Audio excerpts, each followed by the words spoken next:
Momento difícil para la mayoría de la población, especialmente para los más vulnerables. La segunda ola va de vuelta a obligarnos a quedarnos en casa.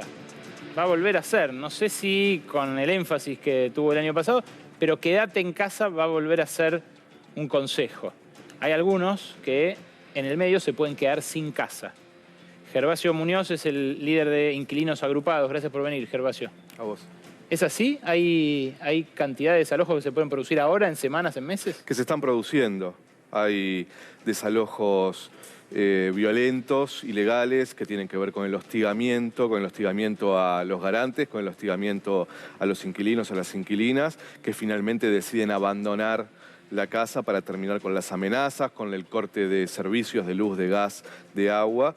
Y después, por supuesto, que empiezan a llegar las cédulas de desalojo de demandas, juicios que se habían iniciado durante la vigencia del decreto, pero que a partir del primer día hábil, que fue ayer, empiezan a llegar las demandas de desalojo en un estado de indefensión absoluta, en donde no se ha construido ningún sistema de contención para evitar algo que está sucediendo y encima, como vos decías en la editorial, en plena segunda ola, cuando la ONU recomienda suspender desalojos en todo el mundo, cuando Estados Unidos suspendió hasta junio los desalojos, cuando es una política, ya te diría, mundial, ¿qué es esto? Quédate en casa si tenés una casa donde quedarte.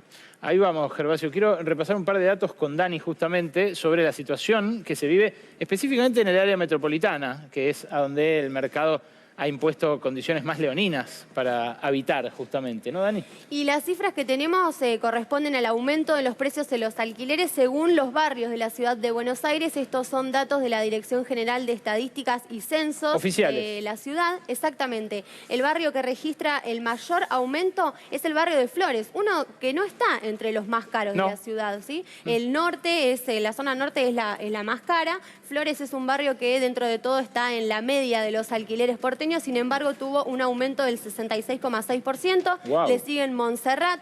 Casi Núñez. el doble que la inflación eso, Dani. Es en el último año, es en 2020. Es casi la inflación fue 36%. Exactamente. Montserrat y Núñez le siguen con 63%. Núñez sí está entre los barrios más caros, junto con Belgrano, Palermo, otros barrios del norte.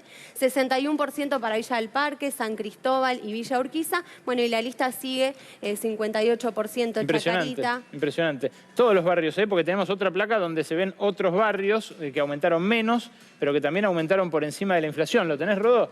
Ahí lo podemos mostrar. Y después tenés un mapa. No, hay otra placa que muestra el resto de los aumentos. Bueno, no importa, están todos entre 30 y pico y 50 y pico. Pero, bueno, ahí lo tenés. Dale, pon ese. Ahí está, mirá. Entre 40 y 55, Dani. Sí, ninguno baja del 40%, ¿sí? El que menos subió fue Recoleta, 40%, pero bueno, siguiendo con la lista, Caballito, Villa Crespo, Almagro también, barrios en la media, subieron entre un 55 un 54%. Ahora mostrá así el mapa de la ciudad porque es muy interesante esto que preparó Mauro Fulco sobre datos, en este caso de Properati, que es una consultora inmobiliaria. ¿Cuánto podés alquilar con el salario mínimo? En realidad, ¿cuánto podías antes de estos últimos aumentos? Porque esto es data de septiembre, octubre del año pasado. Sí. Fíjate. Vamos a poner una media en 20.000 pesos. Pensamos el salario mínimo que está hoy, bueno, podría ser un poquitito menos. El promedio de lo que se puede alquilar lo tenemos allí, 39 metros cuadrados, pero la diferencia es muy notoria, ¿sí? En los barrios del norte, como decíamos recién, son los barrios más caros, ¿sí? El barrio de Núñez. Un ambiente, 30 metros, ¿no? Exactamente. 31 metros cuadrados en Núñez, en Belgrano, 29 metros cuadrados en Palermo, el barrio más grande, y a medida que bajamos... Pero esto es sin gastar en nada más. O sea, es gastándote... Claro, es gastándote el 100% del salario en el alquiler, sin tener en cuenta ni siquiera las expensas. Y mirá, Ale, por ejemplo, en Puerto Madero, cómo baja considerablemente, 21 metros cuadrados. Ahí no te dejan pasar ni por la vereda si ganas un salario mínimo. Quédate ahí, Dani, porque hay un par de datos más. Gervasio, esto lo que pasa es que no se da mediante un aumento gradual. El tema es cuando vas a renegociar y después de un año como el año pasado sube el 100%, por ejemplo. Exacto, sí. Y Y esto sucede siempre y por eso el mercado inmobiliario milita tanto el contrato corto.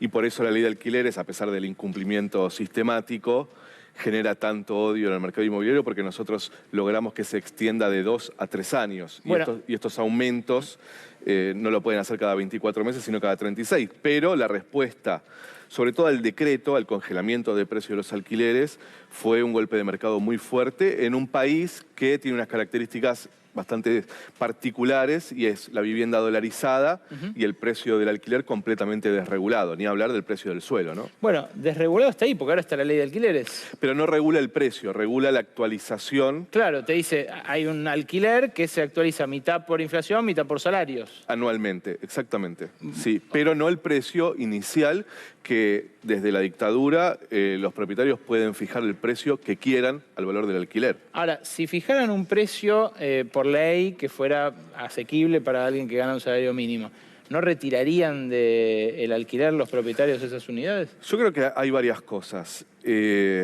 Por supuesto que eso sucede y sucede por varios motivos. Porque también hoy lo que tenés es que hay mucho departamento en venta porque hay propietarios que viven en sus casas que no tienen viviendas en alquiler y como sucedió post-2001, venden las viviendas porque quebró la pyme, porque perdieron el empleo, etc.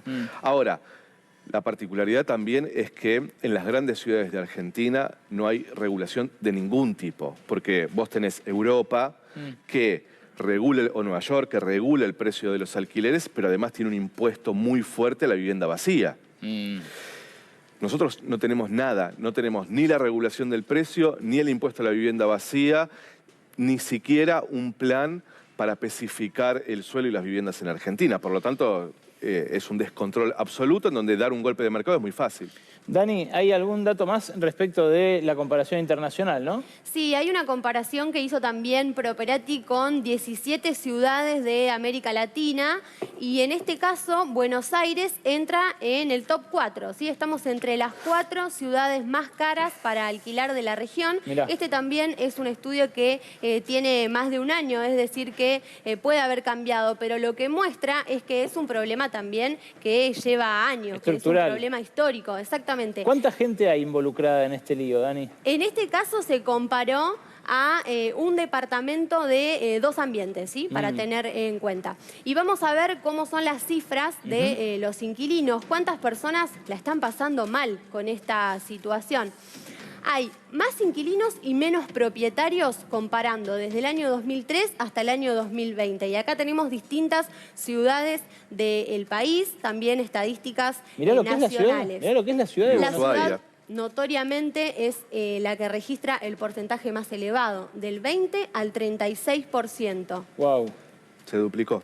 Wow, casi duplicado, ¿eh? Impactante, impactante. Y encima ahora están endeudados porque no pudieron pagar durante la pandemia en muchos casos. Y ahora lo que vamos a ver exactamente tiene que ver con la situación actual. Recién hablaban de los que estaban por ser desalojados. Inquilinos endeudados. 2.400.000 inquilinos están endeudados. 1.249.500 hogares no pudieron pagar el mes de enero o lo pagaron parcialmente. 300.000 personas, 300.000 inquilinos acumulan una deuda de 5 meses o más en el pago del alquiler. Y también el último dato que también es muy impactante que tiene que ver respecto a cuánto del sueldo se va en alquileres. El 53,5% de los ingresos totales del hogar se destinan al pago del alquiler. Esta es información de ustedes, de una encuesta que hacen ustedes, Gervasio. Así es.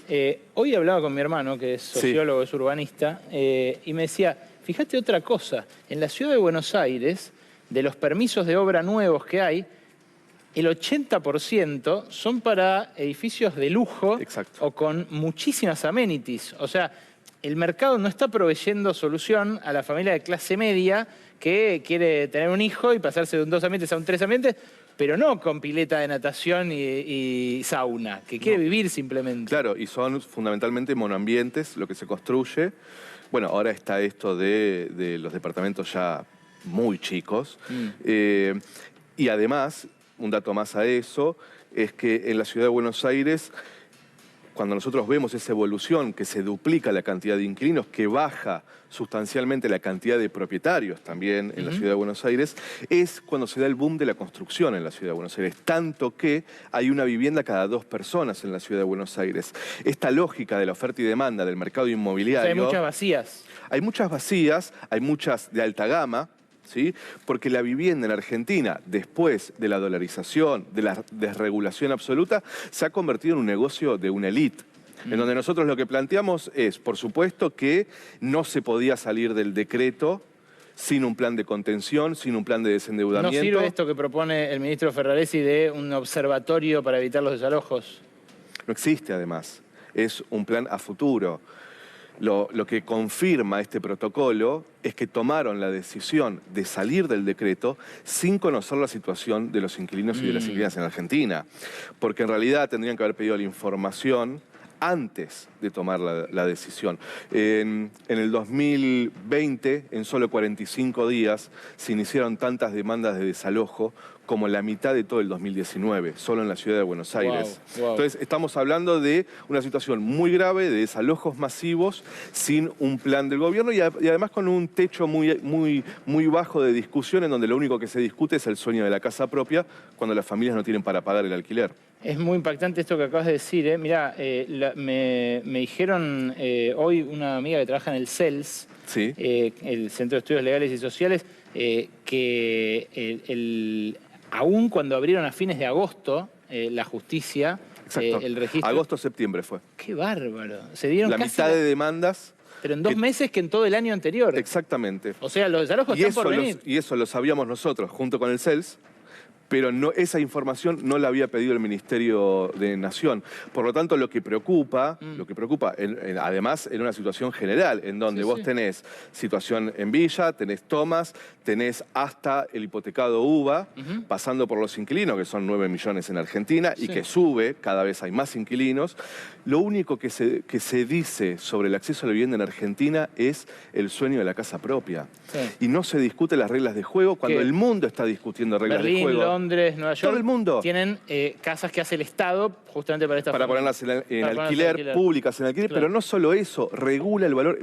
Buenos Aires tiene el valor del metro cuadrado uno de los más altos de América, es el segundo. Gervasio, gracias por venir a Brotes Verdes, la seguimos otro día. ¿Cómo no? ¿Sí? Esta fue la segunda ola de desalojos en realidad, porque la primera ola de desalojos fue para la gente que no tenía ninguna protección de ningún contrato, fue para los más pobres. De ellos habla Mauro Fulco después de estos 2 avisitos. Segundo.